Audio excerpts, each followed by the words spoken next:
And with that, I'm thrilled to introduce a former Star local leader who has brought his great insights from his time as mayor to his leadership at the Department of Transportation. Mayor Pete, Secretary Pete Buttigieg. Thank you. Well, thank you very, very much, Ambassador Hashigian. Thank you, Matt Murray, Senior Official at APEC, for your terrific work. And thank you to our panelists who you'll be hearing from shortly. We have Robert James II, who is not just chair of the National Bankers Association, not just CEO of Carver Financial Corporation, but a visionary on the topic that we are discussing today. And in a few weeks, he'll be lending his expertise again in another way with us. I want to thank Kenneth Kelly, Natalie King, Dan Bowerson, Andre Crook, and my colleague Andrew Rogers. And I want to thank Mayor Duggan for hosting us and making Detroit an example of the exact kind of economic progress and empowerment that we're so focused on this week. So thank you again, Mayor, for having us. As the ambassador kindly mentioned, I began my public service as mayor of South Bend, and in doing so, always learned a great deal from comparing experiences with cities and towns, not just across my state and across the United States, but whenever there was an opportunity across international borders as well. And I still carry many of the lessons that I learned from those travels, and I hope in the same way you'll find some of the insights of our panelists helpful in your work wherever it is that you serve. And we have a terrific panel ahead on how minority-owned banks can be a key partner in investments for electric vehicle infrastructure. The United States is currently in year 2 of a 5-year infrastructure program that is more ambitious and larger in scale than anything that we have undertaken since the middle of the last century. And I know so many other APEC economies are embarking on their own infrastructure initiatives. So this is the moment to get this right, to make sure infrastructure investments deal with inequality and deliver broad-based prosperity to all people.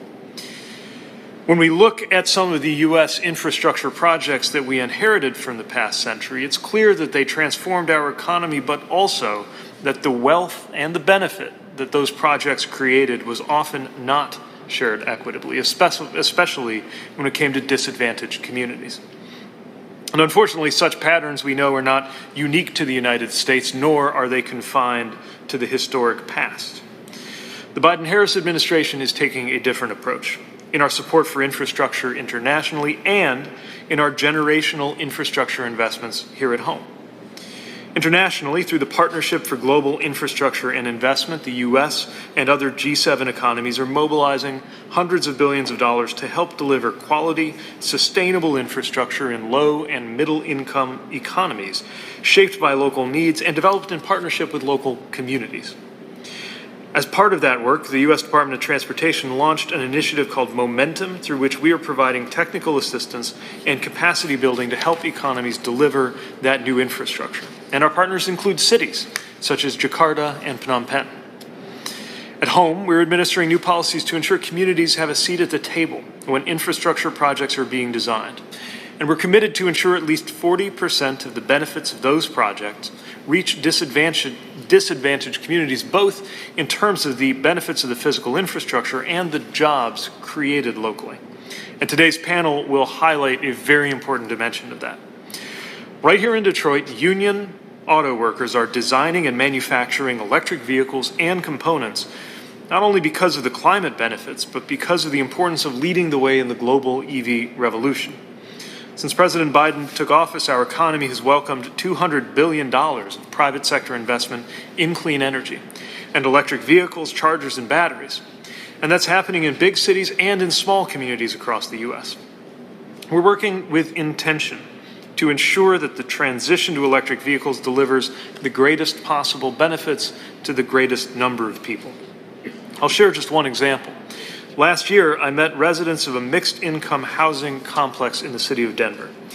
And as I visited, they described how valuable the on-site EV chargers were for drivers who loved the savings as well as the lower pollution from EVs that they had access to, but what they didn't have access to was their own personal garage for charging overnight.